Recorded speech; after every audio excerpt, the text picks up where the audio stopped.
Hey YouTube, hey, here's my Ford 7700 tractor. It's a dual power. Got the 8-speed, 2 reverse gears, high and low, and then the high-low dual power.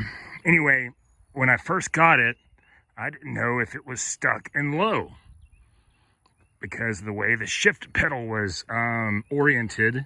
The dual power shift pedal, I was like, it must be in low based on how it was oriented. I'll show you in a second, because I've got another question that someone might have an answer to.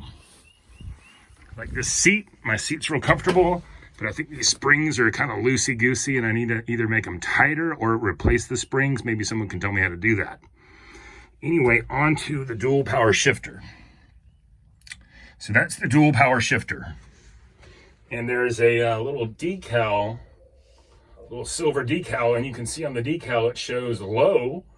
It shows it being rocked to the floor, and it shows high. It shows it sort of this part being in an upward position, but it shows it pointing downward to engage the what would be called like the high gear of the dual power. So when I got it, this floor pedal was oriented this way, and I thought, well, it's in low. But what I've since learned is that's actually high. Even though the picture shows, the decal shows this being up and this being down, and when it's down, this is, quote, low.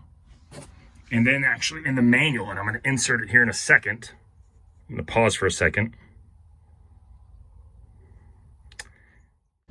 So this is a photo from the Ford 7700 manual showing how it's level in high, but it really isn't level in high. It's sort of tilted downward even in high, at least on my 7700.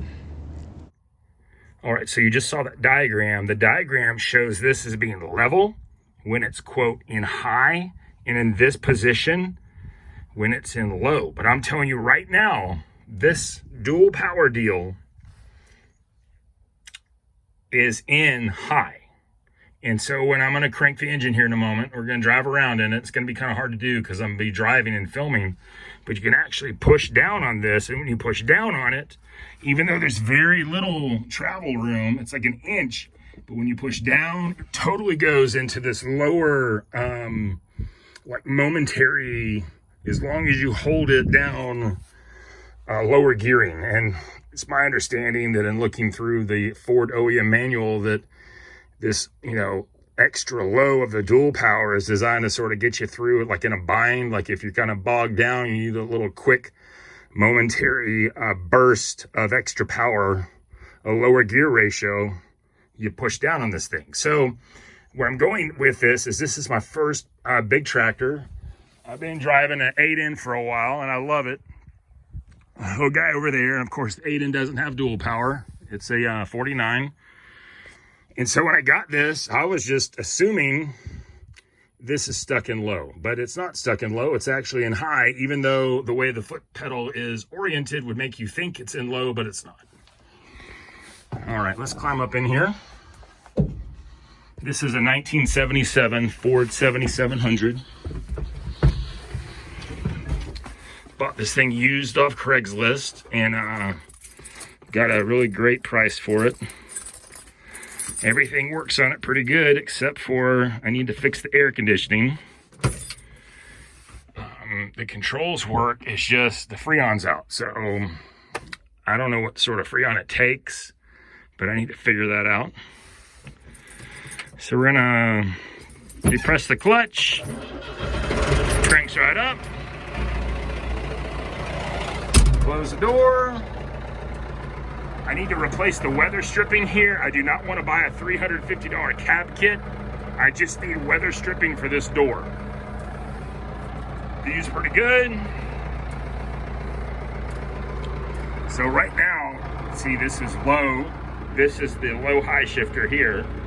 So right now I have it in high and neutral. So I'm going to shift it over here and put it in 5th gear.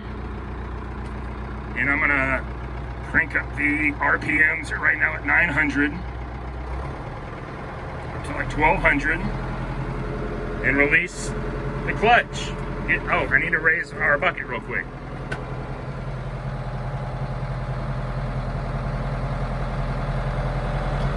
bucket's up. It's a bush hog loader and bucket. Let out the gear and get going.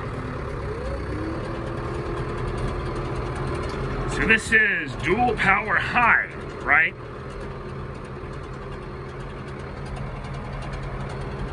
Watch what happens when I push down on this thing.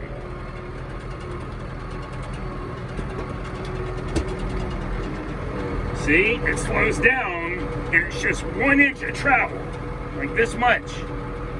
Let go of it, pop it back in, and it's back in high. So, at least in my case, this decal is very misleading. And the image I showed you in the shop manual, or the OEM operator's manual, is also misleading.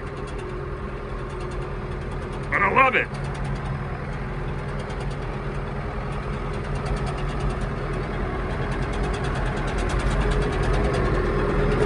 I can either raise the RPMs off this lever or on the floor, see?